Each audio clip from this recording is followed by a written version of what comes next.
Good morning students. Law scholar independent society की law and legal class में आपका स्वागत है। आप सभी 85 और 86 जो कि जनरल डिफेंस सेक्शन रिलेटेड है इंडियन पेनल कोड के चैप्टर 4 से आज हम देखने वाले हैं। उससे पहले हमारे चैनल को सब्सक्राइब, लाइक और शेयर जरूर करें। आईपीसी के बहुत सारे सेक्शंस मैंने कंप्लीट कर दिए हैं। जनरल डिफेंस लगभग अब मेरा खत्म ही होने वाला, कुछ सेक्शंस बचे हैं जिन्हें मैं जल्दी खत्म कर दूंगी। नेक्स्ट फिर हम कुछ और टॉपिक्स लेंगे। तो अब हम शुरू करते हैं जनरल डिफेंस के बारे में, जो कि 85 और 86 से बिलोंग करता है। सेक्शन 85 ऑफ आईपीसी 1860 क्या कहता है? Act of a person incapable of judgement by reason of intoxication cause against his will. सबसे पहले दो चीजें आप ओवरव्यू ले लीजिए कि सेक्शन 85 और 86 ये दोनों जनरल डिफेंस के वो सेक्शंस हैं जो कि कहीं ना कहीं 84 को कोरिलेट करते हैं मैडनेस, इंसेंट पर्सन के थ्रू। क्योंकि ये ऐसी कंडीशंस होती हैं जब इंसान की बुद्धि, इंसान के अच्छे और बुरे को जानने और समझने की क्षमता खत्म हो जाती है। तो इसी वजह से इसे जनरल डिफेंस में डाला गया है।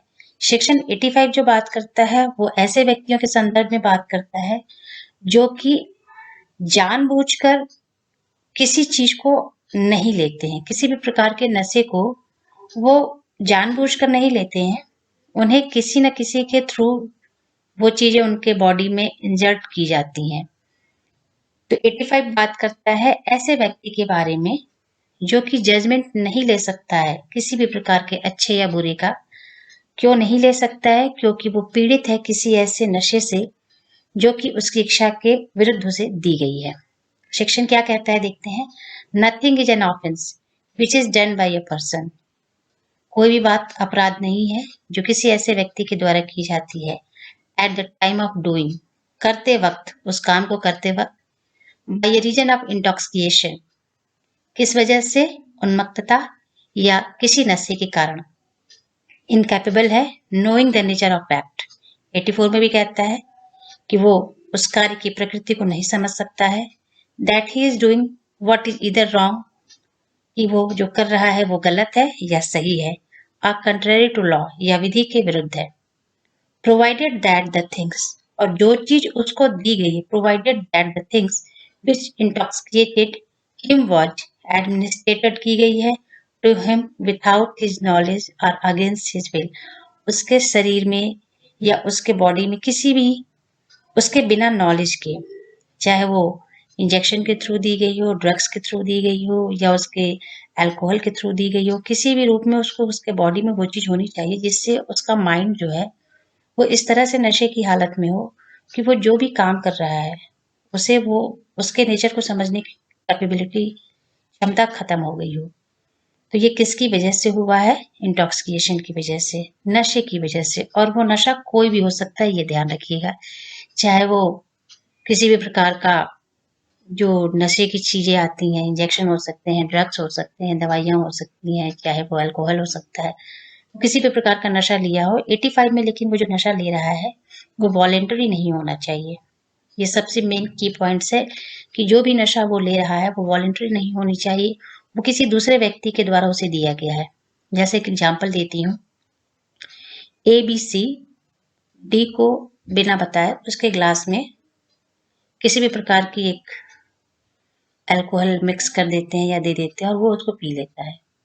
उसके बाद वो कोई ऑफेंस करता है या किसी प्रकार की बदतमीजी करता है, तो ये काम उसने नहीं किया क्योंकि उसे नॉलेज नहीं था कि मैं जो भी काम कर रहा हूँ उसका नेचर क्या था। क्योंकि उसके बिना नॉलेज के और बिना उसने अपनी इच्छा के उस चीज को उसको दिला दिया गया, एक तरह का चीट किया गया था उसके साथ, तो उसे किसी भी प्रकार का लाइबिल नहीं ठहराया जाएगा। तो सेक्शन 85 जो होता है वो पूर्ण बचाव देता है। सिर्फ प्रूफ करने का भाव मैंने पहले भी बताया था कि बर्डन ऑफ प्रूफ हमेशा जो होता है वो डिफेंस, जो रॉन्ग डूअर होता है, जिसने ये गलत काम किया है, उसको ही साबित करना होता है। इंग्रेडिएंट्स अब देखते हैं कि सेक्शन 85 के मेन इंग्रेडिएंट्स क्या है अगर एक ऑफेंडर जो है इसका वो बचाव लेना चाहता है। At the time of doing the act by reason of intoxication he was incapable of knowing. जो रीजन था वो इंटॉक्सिकेशन था, जिसके कारण वह नहीं जान सकता था नेचर ऑफ द एक्ट, कार्य की क्या प्रकृति है, that he was doing what was इधर रॉन्ग और कंट्रोल टू लॉ। ये सारी दोनों ही चीजें 84 में भी थी कि वो विधि विरुद्ध है और वो क्या कर रहा है, सही या गलत, वो नहीं जान सकता था। Second, that the things which intoxicated him was administered to him without his knowledge और अगेंस्ट हिज विल। ये ध्यान रखिएगा, यही मेन इंपॉर्टेंट है 85 का, कि उसके शरीर में या उसके अंदर जो भी चीजें दी गई हैं, जिस भी इन्फ्लुएंस में उसने वो कार्य किया, वो उसने अपनी मर्जी से नहीं किया था, अगेंस्ट हिज विल किया था और विदाउट हिज नॉलेज किया था। ठीक है, इस पे बहुत इंपॉर्टेंट केस है the director of public prosecution versus Baird का। इस केस में 13 साल की बच्ची के साथ बेयर्ड ने जो है वो रेप करने की कोशिश की थी। तो पहले तो उसको मैनस्लॉटर के लिए अक्यूज किया जा रहा था, लेकिन बाद में हाउस ऑफ लॉर्ड्स ने उसको रिस्टोर किया, कन्विक्शन कर दिया मर्डर के लिए, क्योंकि उस बच्ची का मर्डर भी वो कर देते हैं। इसको आप बुक सीखिएगा। सबसे ज्यादा क्वेश्चन 85 पे अगर केस लॉज में पूछता है तो बेयर्ड का ही पूछता है। नेक्स्ट हम बात करते हैं 86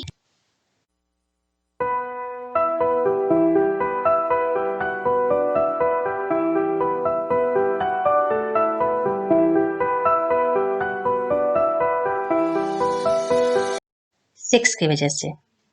86 क्या कहता है, कुछ ओवरव्यूज ले लेते हैं। There are several offence in which specific intention is necessary and without intention there will be criminal liability. ध्यान रखिएगा कि कुछ ऐसे सर्वल ऑफेंस होते हैं जिनमें बहुत जरूरी होता है intention. Without intention there will be no criminal liability. बिना इंटेंशन के कोई भी क्रिमिनल लायबिलिटी नहीं बन सकती है। तो हमेशा ध्यान रखिएगा 86 के लिए बहुत जरूरी है कि इंटेंशन और नॉलेज, ये दो ही वर्ड इसमें मेन आएंगे जो आपको पता होने चाहिए। जैसे मर्डर, रेप, ग्रीवियस हर्ट, ये इस तरह के क्रिमिनल चार्जेज या लाइबिलिटी हैं, किसी पे ठहराए जाते हैं जब उससे उसका इंटेंशन भी होता है और उससे उसका नॉलेज भी होता है कि मेरे इस काम से इस तरह की चीजें होंगी। Next, there is also some offence in which particular intention is not necessary. लेकिन कुछ ऐसे ऑफेंस होते हैं जहां जरूरी नहीं है कि आपका इंटेंशन हो। असॉल्ट, बैटरी, मैनस्लॉटर, एक्सीडेंट या रश ड्राइविंग, उसकी वजह से किसी प्रकार का चोट लग जाना। तो कुछ ऐसे भी ऑफेंस होते हैं जहाँ पे इंटेंशन जरूरी नहीं है, बहुत हाईली, क्योंकि इंटेंशन बहुत हाईली मैन एक्ट हो जाता है, मेंसीरिया जो होता है। तो 86 जो टॉक अबाउट करता है वो कहता है कि where a person is voluntarily intoxicated and due to intoxication is unable to form particular intention and does some offense which require particular intention।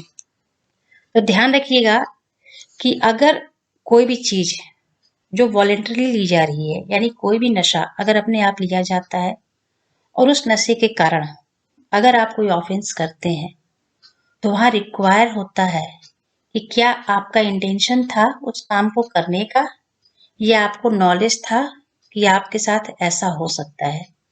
तो 86 हमेशा ध्यान रखिएगा कि वो आपको डिफेंस नहीं देता है, वो सिर्फ आपकी किसी भी क्रिमिनल लाइबिलिटी के जो चार्ज हैं उनके ग्रीविनेस को या उनकी जो भी सजा की मात्रा को कम करता है। क्योंकि पहली चीज, आपने जानबूझकर कोई काम किया, 86 ने आपने ड्रग्स लिया या अल्कोहल लिया या शराब ली, तो ये गलत है। आपने ले लिया, उसको पी करके आप ड्राइविंग कर रहे हैं। आपको पता है कि ड्रिंक करके अगर हम पीते हैं तो नॉर्मल सी बात है, कोई ना कोई निग्लिजेंस होगा, आप कोई ना कोई एक्सीडेंट कर सकते हैं जिसकी वजह से किसी की जान जा सकती है, किसी के हाथ पैर टूट सकते हैं। तो ये अपने आप में कंट्रारी टू लॉ है, ऑफेंस है, इसके लिए पनिशमेंट भी है। तो आप इसका बचाव नहीं ले सकते हैं कि नहीं मुझे नॉलेज नहीं था और मुझे किसी ने पिलाया। 85 तो डिफेंस देता है कि आपको बिना बताए और बिना आपकी विल के किया गया था, लेकिन 86 कहता है कि अगर आप वॉलेंटरली कोई चीज लेते हैं, वो चीज क्या है, इंटेंशन देखती है और आपका नॉलेज देखती है। तो offence requiring a particular intent और knowledge committed by one who is intoxicated. Overview से आपको समझ में आ रहा होगा कि 86 किस संदर्भ में बात करता है।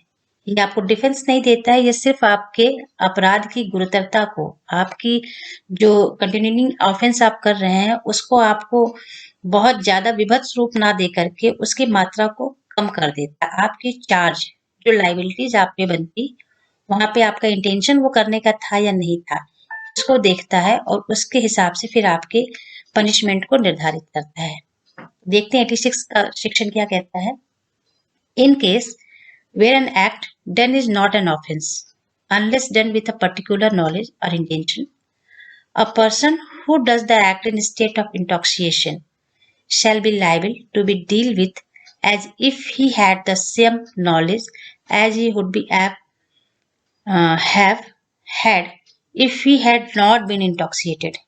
As a prudent person, एक विद्वान व्यक्ति के समान आप माने जाएंगे कि अगर आप ये नशा नहीं करते तो आपको ये पता होता कि अगर मैं ये काम करूंगा तो इस काम के करने से कोई भी ऑफेंस हो सकता है। यानी नशा की हालत में जाने से पहले जैसे एक सामान्य प्रज्ञावान व्यक्ति आप होते हैं, एज ए प्रूडेंट पर्सन होते हैं, आप अच्छा और बुरा जानते हैं, तो अगर आप वॉलंटरली इंटॉक्सिएट करते हैं तो ये माना जाएगा कि उस समय भी आपको इतना पता था, नॉलेज था किसी भी चीज को लेने से पहले कि मेरे इस चीज को लेने के बाद ये सारी चीजें ऐसी हो सकती हैं। Unless the thing which intoxicated him was administered to him is without his knowledge or against will. जैसा कि 85 में मैंने पहले बता दिया है कि 85 की स्टेटमेंट है कि अगर उसकी इच्छा के विरुद्ध और उसके बिना नॉलेज के है तब तो 85 है, लेकिन अगर वो वॉलेंटरली वो लेता है तो उसका ये नॉलेज और इंटेंशन माना जाएगा। यहाँ इंटेंशन देखा जाता है। तो अगर हम मेन इंग्रेडिएंट्स देखते हैं तो 86 टॉक अबाउट वॉलेंटरली इंटॉक्सिएशन की बात करता है कि आपने स्वैच्छिक इंटॉक्सिएट किया है। In the case of voluntary intoxication, knowledge is to be presumed in the same manner as if there was no intoxication. As a prudent person आपको माना जाएगा कि आपको इस बात की नॉलेज थी, ये काम ऐसे हो सकता था। अगर पीकर आप रश ड्राइविंग करते हैं तो माना जाता है कि पीने के बाद ड्राइविंग नहीं की जानी चाहिए, पीने के बाद जानबूझकर पब्लिक न्यूसेंस नहीं फैलाना चाहिए, या कोई भी आप ऐसा ऑफेंस करते हैं जो कि पीने के बाद आपके मेंटल स्टेटस को डिस्टर्ब करती है क्योंकि आप वॉलेंटरली हैं। Thirdly, intention can not be prism unless prove but knowledge can be in this. तो हमेशा ध्यान रखिएगा, इंटेंशन जो होता है वो बहुत हाई मेंसीरिया देखा जाता है कि वहां पे उस व्यक्ति का इंटेंशन था या नहीं था। किसी भी एक्ट अपने आप में ऑफेंस नहीं होता है, एक्ट करने का इंटेंशन क्या था ये ऑफेंस होता है। तो सारथी वर्सेस स्टेट में भी जो केस था उसमें culpable homicide not amounting to murder का मामला दिया गया था कि 3 लोग मिलकर के एक दोस्त को मारते हैं, फिर उसको बहुत बुरी तरह से मार करके टांग देते हैं। तो उन्हें ये समझ ही नहीं आ रहा था कि वो क्या कर रहे थे क्या नहीं कर रहे थे। तो नॉर्मल सी बात है कि जिस वक्त जिस काम को आप करते हैं तो उस वक्त नॉलेज एक अलग चीज हो जाती है, लेकिन नॉलेज से उस इंटेंशन के साथ करना कि नहीं मैं पी करके ये काम करूंगा तो मुझ पे चार्ज नहीं आएगा, ये नहीं। आपका पहले से हो सकता हो कि द्वेष हो, किसी से दुश्मनी हो और आप उस काम को शायद नॉर्मल स्थिति में नहीं कर सकते थे, तो आपने पहले से प्लानिंग कर रखी थी कि पीने के बाद जब मेरी स्थिति ऐसी नहीं होगी तब मैं ये काम कर लूंगा। तो इंटेंशन सर्च करना बहुत जरूरी है। 86 सिर्फ आपको अगर इंटेंशन का अभाव है और सिर्फ नॉलेज था तो उसकी दंड की मात्रा को कम कर सकती है, लेकिन आपको कंप्लीट बचाव नहीं देगी। तो आई होप सो आपका आज का टॉपिक 85 और 86 क्लियर हो गया होगा। तो इस अगले टॉपिक के साथ हम नेक्स्ट सेशन में मिलते हैं। तब तक आप हमारे चैनल को लाइक करें, शेयर करें, सब्सक्राइब करें और हाँ, बेल आइकन प्रेस करना ना भूलें। Take care and good bye.